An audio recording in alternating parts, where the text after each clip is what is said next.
Morning all. All right, so I'm going to do things a little bit different today. I'm a little bit later getting things started because the general sale of the tickets for a new Rammstein concert in LA started. So I was like, all right, I need those tickets.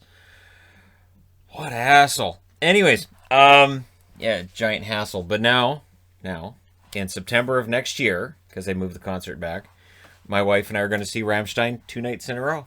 So kind of sort of psyched about that. It's not hockey related, but if I'm smiling during this video at all, it's because I'm going to see Rammstein 2 nights in a row. And if you've never seen them, I highly recommend it. All right. Speaking of fantastic shows of lightning and fire and all that, let's talk about, well, lightning and some fire. The hurricanes coming in on this. So, yeah, it's lightning, it's hurricanes, it all writes itself. It's the natural disaster series, right? And it's the one that we kind of figured was going to happen. So it is kind of predictable, sort of, although there were a lot of people on the channel that took Florida. I took Tampa. I'm taking Carolina in this series, and I don't know how I feel about that. I know that it's because that's where my bracket tells me to go. But it is hard to go against Tampa after that round against Florida. It's going to be tough. And then you look at the season series. We'll start with the season series between these two teams. So January 8th, Carolina wins at home in overtime 1-0. February 20th, Carolina wins at home 4-0. And Carolina fans are very excited at this stage. My power rankings taking a thrashing because I still had Tampa ahead of them in the power rankings. So February 22nd, Tampa Bay beats Carolina 4-2. So that's 1 out of 3 won by Tampa. February 24th, we switch venues. We go to Tampa. Tampa wins 3-0. February 25th, Tampa Bay wins 3-1. So these teams met each other a lot over a very short period of time. Got to know each other very, very well. And there's a lot of dislike between these teams, and it was a fun little mini-series.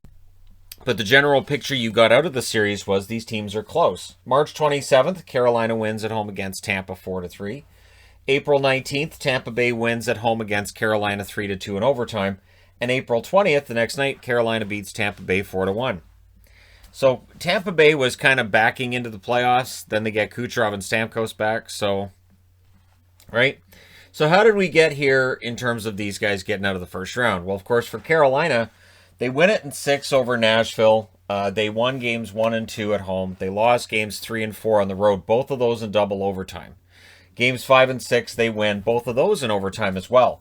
Game 1, they get 3 goals in the third period to win 5-2. Game 2, shutout for Nedeljkovic. He made 32 saves. Game 3, they lost in a double overtime on a goal by Matt Duchene at 14:54. At 16:10 in Game 4, Luke Cunnin did them in double overtime.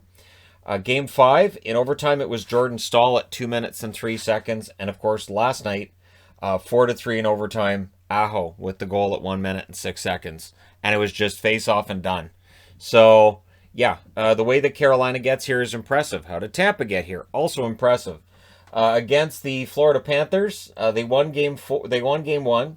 Point had the game-winning goal with 1 minute and 14 seconds left in that crazy first game.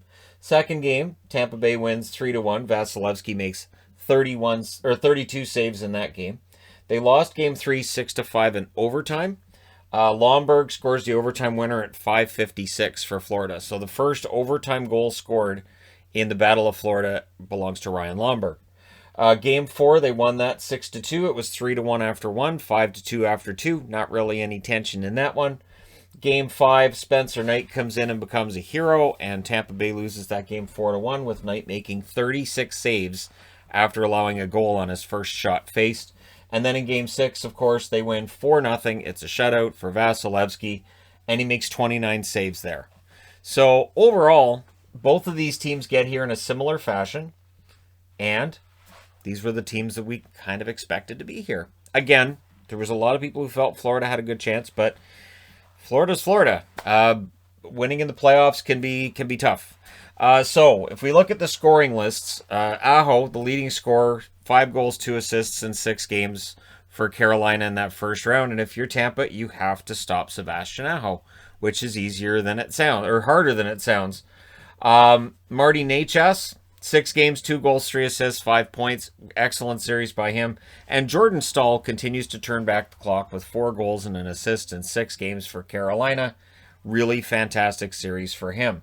Now, in terms of the wild cards, the guys to keep an eye on, Brock McGinn for me with 3 goals and an assist. Kind of sneaky with those 4 points in 6 games. And really hard worker at both ends of the ice. And then there's Vinny Trocheck, who only had 2 goals and an assist in the first round series. I'm expecting kind of more against Tampa. This could be a high-scoring series. Absolutely could be. But the goaltenders are going to do their best to prevent that. And then the guys I'm waiting for that breakthrough from, Teravainen, who had a good first round in terms of defense. A goal and an assist in 6 games. You might be expecting more from Teravainen in that situation. And then Nino Niederreiter, only 1 goal in 6 games. He had a fantastic regular season. So it's only a matter of time before he starts putting the puck in the net in the postseason as well. And, of course, Nedeljkovic played every minute in that first round for Carolina. 4-2, .922 save percentage, 2.22 goals against. He likes the number 2. Good for him. It's not in the number on his jersey, though. What if he's trying to tell him something? Now, the team stats, power plays, 21.1% for Carolina. Penalty kill, 88.5%. The Nashville power play wasn't good. Tampa Bay's power play is much better. Can Carolina put up those kinds of gaudy numbers against Tampa? If they can, they have an excellent chance of winning the series. Shots for, 42.3 per game. Shots against, 34.2 per game. Keep in mind, a lot of those games end up going to single and double overtime, so there's going to be more shots in them. So if we look over here on this side of the board, where we've got the Tampa Bay Lightning, Nikita Kucherov, 6 games, 3 goals, 8 assists, 11 points for Kucherov. And again, we can have the debate about whether or not, did they hose the whole salary cap system? Well, they just did what you can do with the salary caps. It's not illegal. It's not against the rules. Stamkos, 6 games, 3 goals, 5 assists, 8 points. We can have the debate about whether or not it should be against the rules some other day. Killorn, 6 games, 4 goals, 4 assists, 8 points. Killorn is a playoff warrior. It's what he does. He produces in the playoffs. Hedman, 6 games, 8 points, all of them assists. Victor Hedman's going to get a goal at some point. And speaking of point, he is my wild card-ish player. We know who Braden Point is. 4 goals, 2 assists in 6 games. A lot of scoring in that first round series for Tampa Bay. They may have a harder time against Nedeljkovic than they did against the goaltending and the defense of the Florida Panthers. Carolina's defense is much better. Colton, keep an eye on Ross Colton. 2 goals in 6 games, and he can be kind of a little bit of a handful in terms of being one of those shift disturbers. I have to make sure people understand I said shift, including the captions. You got to watch that. So the guys who I'm waiting for more from, Tyler Johnson with just the 1 assist in 6 games, normally a big playoff producer. And Coleman, 1 goal, 2 assists for him in 6 games. Keep an eye on him, especially since Barclay Goodrow's back in the lineup. So that may very well mean that both of them start putting up some points too. And Vasilevsky, once again proving in the first round, he may very well be the best goaltender in the NHL. 4-2 with a .929 save percentage, 2.64 goals against. The goals against average a little bit higher than you might expect, but Florida, very deadly attack. And at times, they figured Vasilevsky out. Of course, in Game 6, they did not, and that's why Florida's out. Power play, 40%. 40. Penalty kill, 72.7%. So even though that penalty kill number sucks, that 40% on the power play is pretty good. So which team is going to end up having their way with the other in terms of special teams may very well decide this series. Shots for and against, 31.2 per game against, 37.8. So Tampa Bay tends to get outshot. Carolina tends to outshoot their opponent. In this series, Carolina may very well outshoot Tampa Bay. Tampa Bay had games they won where I thought Florida might have been better, but their defensive breakdowns cost them. For Carolina, they were generally the better team throughout the series against Nashville. I was very impressed with Carolina overall. Definitely more mileage on Carolina, and this series starts on Sunday. They just announced that this series will start on Sunday. So not a lot of rest for Carolina after that long series. For Tampa Bay going into Carolina, because the Canes are the top seed, Tampa Bay getting a win in Game 1 would go a long way to helping them throughout the rest of the series. So it's going to be exciting. It's going to be a lot of fun. I think that in terms of offense, I think it's kind of a saw-off.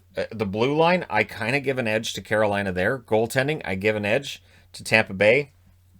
Special teams, I lean more towards Carolina because they did it all season. Tampa Bay had struggles at points. And of course, that whole it factor, Tampa Bay, they're the defending Stanley Cup champions. They will not be an easy out now that they're out of the first round. And they can see they're 3 rounds away from a repeat.